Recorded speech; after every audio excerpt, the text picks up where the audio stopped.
നിങ്ങൾക്ക് വേണ്ടാത്ത നിയമം ഞങ്ങൾക്ക് എന്തിനാണ്? നിങ്ങൾക്ക് നിയമമുണ്ടായിരുന്നുവെങ്കിൽ ആ പാവപ്പെട്ട യൂത്ത് കോൺഗ്രസുകാരനെ നിങ്ങൾ കുന്നംകുളം പോലീസ് സ്റ്റേഷനകത്ത് കൊണ്ടുപോയി ക്രൂരമായിട്ട് തല്ലിച്ചതയ്ക്കുമായിരുന്നു. അതിനു മുൻപ് ഞാൻ അവിടെ പോലീസ് സ്റ്റേഷൻ മാർച്ചിൽ പങ്കെടുത്ത ആളാണ്. എന്തായിരുന്നു പോലീസ് സ്റ്റേഷൻ മാർച്ച്? ഞങ്ങളുടെ പ്രവർത്തകനെ, കൗൺസിലറെ, ആ സാധാരണക്കാരന്റെ വീട്ടിലേക്ക് അർദ്ധരാത്രി 12 മണിക്ക് ഈ പോലീസ് ഏമാന്റെ നേതൃത്വത്തിൽ വാഹനം ചെല്ലുന്നു. അദ്ദേഹത്തിന്റെ കുട്ടികൾ കിടന്നുറങ്ങുമ്പോ അർദ്ധരാത്രി 12 മണിക്ക് വിളിച്ചെഴുന്നേൽപ്പിക്കുന്നു. ആ ജനം തെരഞ്ഞെടുത്ത ജനപ്രതിനിധിയെ കാപ്പ ചുമത്തിക്കൊണ്ട് അദ്ദേഹത്തിനെതിരെ കേസെടുക്കുന്നു. അന്ന് പോലീസ് സ്റ്റേഷന്റെ മുന്നിൽ ഞങ്ങൾ പ്രസംഗിച്ചപ്പോ യൂത്ത് കോൺഗ്രസുകാർ അത് കേട്ടോ? എന്താ കേൾക്കാതിരുന്നത്? നിങ്ങൾ മനസ്സിലാക്കേണ്ടത്, ചെടിച്ചട്ടി കൊണ്ട് SFI-കാരനോ DYFI-കാരനോ നിങ്ങളുടെ സഹോദരിയെ ഇവിടുത്തെ മഹിളാ കോൺഗ്രസുകാരെ അടിച്ചാൽ കോൺഗ്രസിലെ VD സതീശന് വേദനയ്ക്കില്ല. അതാ കേരളത്തിൽ കാണുന്നത്. നിങ്ങളുടെ സഹോദരിയെയോ നിങ്ങളുടെ യൂത്ത് കോൺഗ്രസുകാരനെയോ തല്ലിച്ചതയ്ക്കുമ്പോ എന്തുകൊണ്ടാണ് ആത്മാഭിമാനം നഷ്ടപ്പെട്ടുകൊണ്ട് നിങ്ങളുടെ പാർട്ടിയുടെ നേതാക്കന്മാർ കേരള നിയമസഭയിൽ നിൽക്കുന്നത്? കോൺഗ്രസിന്റെ നേതൃത്വത്തിന്റെ കഴിവുകേട് കൊണ്ടാണ് കേരളത്തിലെ പോലീസ് ഇത്ര കണ്ട് മലീമസമായി പോയിട്ടുള്ളത്. ഞങ്ങൾക്കറിയാം, പഴയ ജയറാം പടിക്കലും പുലിക്കോടൻ നാരായണനും ഒക്കെ ആയിട്ട് അവതരിക്കാനാണ് കേരളത്തിലെ ചില പോലീസ് തലപ്പത്തിരിക്കുന്ന പോലീസ് ഏമാന്മാരുടെ മാനസികാവസ്ഥയെങ്കിൽ നല്ല ദണ്ഡ കയ്യിലെടുക്കാൻ ചങ്കൂറ്റമുള്ള ആളുകൾ കേരളത്തിന്റെ മണ്ണിലുണ്ട് എന്ന് പറയാൻ ഭാരതീയ ജനതാ പാർട്ടിയിൽ ഞങ്ങൾക്ക് എല്ലാവർക്കും അറിയാം. നിങ്ങളാണ് നിയമം സംരക്ഷിക്കേണ്ടത്. നിങ്ങളാണ് നിയമം സംരക്ഷിക്കേണ്ടത്. ഇവിടുത്തെ കേരളത്തിന്റെ മുഖ്യമന്ത്രി മാർക്സിസ്റ്റ് പാർട്ടിയുടെ സംസ്ഥാന സെക്രട്ടറിക്ക് കഴിവില്ലാത്തതുകൊണ്ട് ഇരട്ട ജോലി എടുക്കുന്ന ആളാണ്. വലിയ തിരക്കാണ് മഹാന്. കേരളത്തിന്റെ ബഹുമാനപ്പെട്ട മുഖ്യമന്ത്രി എന്ന് വിളിക്കാൻ കേരളത്തിലെ ജനങ്ങൾ ആഗ്രഹിക്കാത്തതിന്റെ കാരണം നിങ്ങൾക്കെതിരെ കേരളത്തിലെ പൊതുസമൂഹം പ്രതിരോധം തീർക്കാൻ തീരുമാനിക്കുകയാണ്. നിങ്ങൾ ഇവിടുത്തെ നിയമപാലകരെ കൊണ്ട്, അവരെ കൊണ്ട് കേരളത്തിലെ നിയമത്തിന് അനുകൂലമായി പ്രവർത്തിക്കാതെ അവരെ നിങ്ങൾ വരച്ച വരയിലൂടെ മുന്നോട്ട് കൊണ്ടുപോകുമ്പോൾ മാർക്സിസ്റ്റ് പാർട്ടിയുടെ സംസ്ഥാന സെക്രട്ടറിയുടെ റോളും മുഖ്യമന്ത്രിയുടെ റോളും ഏറ്റെടുക്കാൻ നിങ്ങൾക്ക് വയ്യാത്തത് കൊണ്ട് ശശിയെ ഏൽപ്പിച്ചിരിക്കുകയാണ്. പി ശശിയാണ് ഇപ്പോ പോലീസിനെ നിയന്ത്രിക്കുന്നത്. പി ശശി എഴുതി കൊടുക്കുന്ന വാറോലയ്ക്കനുസരിച്ച് കേരളത്തിലെ പോലീസ് അധികാരികൾ മുന്നോട്ട് പോകുന്ന ഒരു സാഹചര്യമുണ്ടെങ്കിൽ കേരളത്തിലെ ഈ മുഖ്യമന്ത്രിക്കെതിരെ, കേരളത്തിലെ ഈ ജനകീയ ഭരണകൂടത്തിനെതിരെ, ജനകീയ ഭരണകൂടം നിങ്ങൾ ഉണ്ടാക്കിയത് നരേന്ദ്രമോദിയുടെ തണലിലാണ്. നരേന്ദ്രമോദി കൊടുത്ത എല്ലാ ജനങ്ങളുടെ ഇടയിലേക്ക് കൊടുത്ത ജീവിതഗന്ധിയായ എല്ലാ ഗുണങ്ങളെയും ഉപയോഗപ്പെടുത്തിക്കൊണ്ട് നിങ്ങൾ കേരളത്തിന്റെ മുഖ്യമന്ത്രിയായിട്ടിരിക്കുന്ന സമയത്ത് കേരളത്തിലെ ജനങ്ങൾ തന്നെ നിങ്ങൾക്കെതിരെ പ്രതിരോധം തീർക്കുമെന്നുള്ള കാര്യത്തിൽ യാതൊരു സംശയവുമില്ല. ജനം തീരുമാനിച്ചാൽ ഒരു ഭാരതീയ ജനതാ പാർട്ടിയുടെ നേതാവും വേണ്ട, ഒരു കോൺഗ്രസിന്റെ നേതാവും വേണ്ട, ഒരു മാർക്സിസ്റ്റ് പാർട്ടിയുടെ നേതാവും വേണ്ട. കേരളത്തിലെ ജനമുണ്ടല്ലോ, നിങ്ങൾ ഇന്ന് നിങ്ങളുടെ മുഷ്ടിക്കകത്ത് നിങ്ങൾ വേദനിപ്പിക്കുന്ന കേരളത്തിലെ സർവ്വസാധാരണക്കാരനായ ജനം, പച്ചക്കറി കച്ചവടം നടത്തുന്ന ജനങ്ങൾ, റോഡിൽ പണിയെടുക്കുന്ന ജനങ്ങൾ, പാടത്ത് പണിയെടുക്കുന്ന ജനങ്ങൾ, ഇവിടുത്തെ സർവ്വസാധാരണക്കാരായ തൊഴിലാളികൾ, സ്ത്രീകൾ, അവരെല്ലാവരും കൂടി അങ്ങോട്ട് തീരുമാനിച്ച് കേരളത്തിന്റെ ഈ നെറുകെട്ട ഭരണകൂടത്തിനെതിരെ നിങ്ങൾ പോലീസിന്റെ ലാത്തി ഉപയോഗിച്ച്, മർക്കടമുഷ്ടി ഉപയോഗിച്ച് നിങ്ങൾ കേരളത്തിലെ ജനങ്ങൾക്കെതിരെ നിങ്ങൾ നടത്തുന്ന ഈ ആഭാസത്തിനെതിരെ കേരളത്തിലെ പൊതുസമൂഹം, ഇവിടുത്തെ സാധാരണക്കാരായിട്ടുള്ള ജനങ്ങൾ അവർ പ്രതിരോധം സൃഷ്ടിക്കും. ആ പ്രതിരോധത്തിന് മുന്നിൽ മുഖ്യമന്ത്രിയുടെ ഭരണകൂടത്തിന് പിടഞ്ഞു വീഴേണ്ടി വരും എന്നുള്ള കാര്യത്തിൽ തർക്കമില്ല. നിങ്ങൾ പറഞ്ഞതെല്ലാം മാറ്റി പറയുകയാണ്. ശബരിമലയിൽ വലിയ സമ്മേളനം വിളിക്കുകയാണ് ഇപ്പോ. ആര് പറഞ്ഞിട്ടാണ് ശബരിമലയിൽ സമ്മേളനം വിളിക്കുന്നത്? നിങ്ങൾ ശബരിമലയില് വലിയ എല്ലാ ആളുകളെയും വിളിച്ചു ചേർത്തുകൊണ്ട് നിങ്ങൾ ശബരിമലയെ രക്ഷിക്കാൻ വേണ്ടി സമ്മേളനം വിളിക്കുകയാണ്. നിങ്ങൾക്ക് ശബരിമല എന്നുള്ള വാക്കുച്ചരിക്കാനുള്ള അവകാശമുണ്ടോ? ശബരിമലയിലെ തന്ത്രി കയ്യിൽ കൊടുത്ത ആ തീർത്ഥമുണ്ടല്ലോ, തീർത്ഥം താഴേക്കിട്ട് ഈ വെള്ളമൊന്നും ഞാൻ കുടിക്കില്ല എന്ന് പറഞ്ഞ മഹാന് സെക്കൻഡുകൾ കൊണ്ട്, ആഴ്ചകൾ കൊണ്ടാണ് മന്ത്രിസ്ഥാനം നഷ്ടപ്പെട്ടത്. എന്തിന്? കേരളത്തിലെ ജനങ്ങൾ, ഞാൻ ഉൾപ്പെടെയുള്ളവർ ചെറിയ രീതിയിലെങ്കിലും ബഹുമാനിച്ചിരുന്ന നമ്മുടെ മാർക്സിസ്റ്റ് പാർട്ടിയുടെ പ്രഗത്ഭമതി എന്ന് അവർ തന്നെ പറഞ്ഞിട്ടുള്ള കേരളത്തിലെ സാധാരണക്കാരനും വിശ്വാസമുണ്ടായിരുന്ന രാധാകൃഷ്ണന്റെ മന്ത്രിസ്ഥാനം തെറിച്ചത് ശബരിമല ഭഗവാനെ തൊട്ട് കളിച്ചപ്പോഴാണ്. ഇപ്പോ പ്രായച്ചിത്ത പരിഹാര കർമ്മം കണ്ണൂരിലെ പിണറായിയിലെ പാറപ്പുറത്ത് നടത്താനും ശിവക്ഷേത്രങ്ങളിൽ മകളുടെ നേതൃത്വത്തിൽ തന്ത്രിമുഖ്യന്മാരെ കൂട്ടി പ്രയാണം നടത്താനും ഒക്കെ തീരുമാനിച്ച് അവസാനം ഇപ്പോ ശബരിമലയ്ക്ക് വേണ്ടിയിട്ട് സമ്മേളനം വിളിക്കുമ്പോ എന്താ കരുതുന്നത്? അത് രണ്ടാംഗിലാണ്. ഒന്ന്, ശബരിമലയെ ഒരു ഭാഗത്ത് തീർത്ഥാടന കേന്ദ്രത്തെ കൂടുതൽ ആളുകളെ കൊണ്ടുവന്ന് എങ്ങനെ ചെയ്യണം, അത് വിൽക്കാൻ സാധിക്കുമോ എന്ന് ഇതിനകത്തുള്ള ശശിയും ഗാങ്ങും ആലോചിക്കുകയാണ്. പിണറായി വിജയനോട് കുടുംബത്തിലുള്ളവർ പറയുന്നത് അതല്ല. എന്താണ്?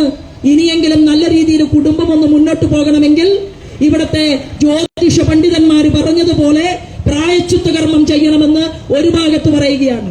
അധികാരത്തിൽ അങ്ങനെ അള്ളിപ്പിടിച്ചിരുന്നുകൊണ്ട് കേരളത്തിന്റെ മുഖ്യമന്ത്രി നടത്തുന്ന ഈ ഭഗീരഥ പ്രയത്നങ്ങളുടെ പരിണിതഫലമായിട്ട് വലിയ സമ്മേളനം ശബരിമലയിൽ നടക്കും. എനിക്ക് പറയാനുള്ളത്, ഞങ്ങൾ ഇവിടുത്തെ പോലീസ് അധികാരികളോട് പറയാൻ ആഗ്രഹിക്കുന്നത്, നിങ്ങൾക്കെതിരെ വലിയ പോരാട്ടമൊക്കെ നടത്തി കൂടുതൽ ആളുകളെ രംഗത്തിറക്കി ഞങ്ങളങ്ങനെ ഇടയ്ക്കിടയ്ക്ക് സമരം നടത്തുന്ന പരിപാടി മാത്രമായിട്ട് ഒതുങ്ങും എന്ന് ധരിക്കണ്ട.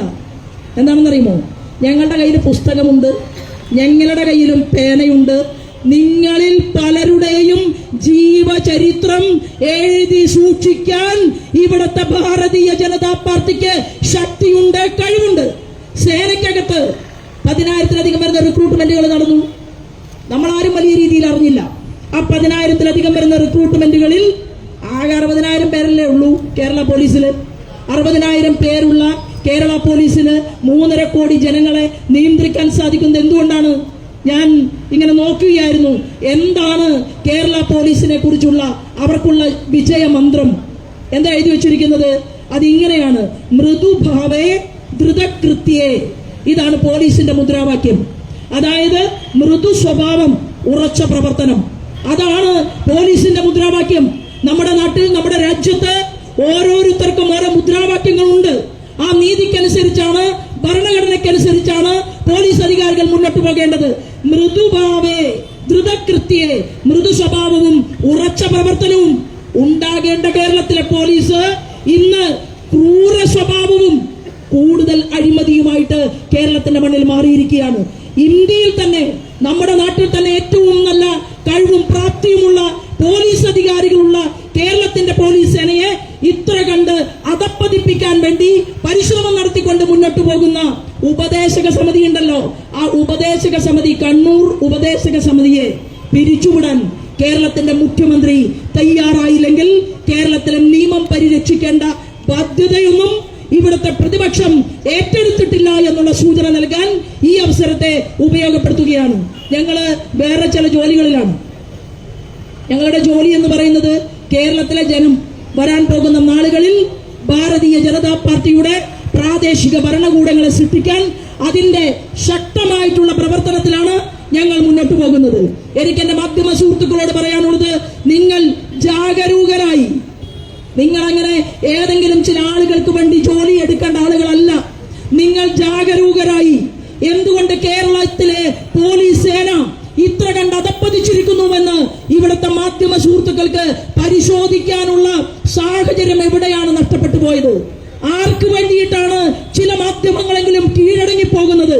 എന്തുകൊണ്ടാണ് മരമുറി കേസിൽ പാവപ്പെട്ട പോലീസ് ഓഫീസർക്കെതിരെ പീഡനമുണ്ടായത്, പീഡനക്കേസ് കെട്ടിച്ചമയ്ക്കപ്പെട്ടത്?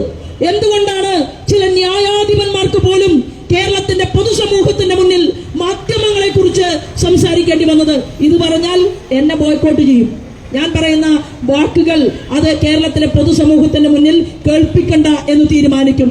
പണാധിപത്യം, ജനാധിപത്യം, അതിലെ പണാധിപത്യത്തെ ഇല്ലായ്മ ചെയ്യാനും മാറ്റി നിർത്താനും ജനാധിപത്യത്തിന്റെ കരുതലും കാവലുമായിട്ട് മാറാനാണ് ഇവിടുത്തെ മാധ്യമ സമൂഹം നാളിതുവരെ പരിശ്രമിച്ചിട്ടുള്ളതെങ്കിൽ നിങ്ങൾക്ക് ബാധ്യതയുണ്ട്.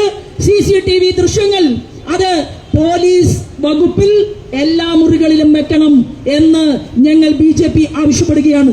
നിങ്ങൾക്ക് സൗകര്യമുള്ള സ്ഥലത്ത് കൊണ്ടുപോയി അങ്ങനെ ഇടിമുറി സൃഷ്ടിക്കാൻ സാധ്യമല്ല.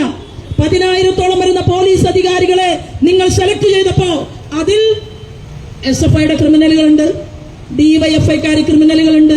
സിദ്ധാർത്ഥ് എന്ന് പറയുന്ന ചെറുപ്പക്കാരനെ ഇടിമുറിയിലിട്ട് ഇടിച്ചു കൊന്നത് കേരള രാഷ്ട്രീയം ചർച്ച ചെയ്തതാണ്. ആ ഇടിമുറിക്കകത്തിട്ടുകൊണ്ട് സിദ്ധാർത്ഥനെ ചവിട്ടിക്കൂട്ടി കൊന്നപ്പോ ആ സിദ്ധാർത്ഥന് ഒരമ്മ പുറത്തുണ്ടായിരുന്നു. അങ്ങനെയുള്ള സ്വഭാവമുള്ളവർ കേരള പോലീസിനകത്തേക്ക് കടന്നു കയറുമ്പോൾ ആ കേരള പോലീസിന് അവരുടെ സ്വത്വം നഷ്ടപ്പെടുകയാണ്, അവർക്ക് ഉറച്ച സ്വഭാവം നഷ്ടപ്പെടുകയാണ്, അവർക്ക് കരുതൽ നഷ്ടപ്പെടുകയാണ്. അതുകൊണ്ടാണ് ഇന്ന് ഞാനും നിങ്ങളും ഈ പൊരിവെയിലിൽ ഈ സൂചനാ സമരത്തിന്റെ ഭാഗമായിട്ട് ഇവിടെ നിൽക്കേണ്ടി വന്നത് എന്ന് മാത്രം സൂചന നൽകിക്കൊണ്ട് ഞങ്ങൾ എന്തായാലും റോഡിൽ തന്നെയാണ്. ആ റോഡിലും ഞങ്ങൾ നിൽക്കും. ഞങ്ങളുടെ കയ്യിൽ പുസ്തകമുണ്ട്. ആ പുസ്തകം പോലീസ് അധികാരികളെ റവദ ചന്ദ്രശേഖറാണ് DGP. റവദ ചന്ദ്രശേഖരന്റെ ഗുരുക്കന്മാരൊക്കെ പല പല സംസ്ഥാനങ്ങളിലുമുണ്ട്. അപ്പോ അങ്ങ് പറയണം, കേരളത്തിൽ സ്വാതന്ത്ര്യമില്ല DGPക്ക് എന്ന് പറയാനുള്ള നട്ടെല്ലും നിവർത്തി അങ്ങോട്ട് നിന്ന് പറയണം. കേരള പോലീസിൽ പോലീസിന്റെ തലപ്പത്തിരിക്കുന്നവർക്ക് വാറോല കിട്ടുമ്പോൾ അതിനനുസൃതമായി മാത്രമേ മുന്നോട്ട് പോകാൻ സാധിക്കൂവെന്ന് അങ്ങേപ്പോലുള്ള ആളുകൾ അറിയിക്കേണ്ട ഇടങ്ങളിൽ അറിയിക്കണമെന്ന് കൂടി ഭാരതീയ ജനതാ പാർട്ടി ആവശ്യപ്പെടുകയാണ്, അറിയിക്കുകയാണ്. കാരണം ആര് തലപ്പത്തിരുന്നാലും, അത് നോർത്ത് ഇന്ത്യക്കാരനാകട്ടെ സൗത്ത് ഇന്ത്യക്കാരനാകട്ടെ, ഏത് പോലീസ് അധികാരി കേരള പോലീസിന്റെ തലപ്പത്തിരുന്നാലും ഭയപ്പെട്ടുകൊണ്ട് പറയേണ്ട കാര്യങ്ങൾ പറയാതെ പിന്തിരിഞ്ഞു പോകും എന്നുള്ള ഒരു ധാരണയും കേരളത്തിന്റെ ബഹുമാനപ്പെട്ട DGPക്ക് വേണ്ട എന്നുകൂടി സൂചന നൽകാൻ ഈ അവസരത്തെ ഉപയോഗപ്പെടുത്തിക്കൊണ്ട് ഈ ധർണാ സമരം ഔപചാരികമായി ഉദ്ഘാടനം ചെയ്തതായി പ്രഖ്യാപിച്ചുകൊണ്ട് ഞാൻ എന്റെ വാക്കുകൾ നിർത്തുന്നു. വന്ദേ മാതരം.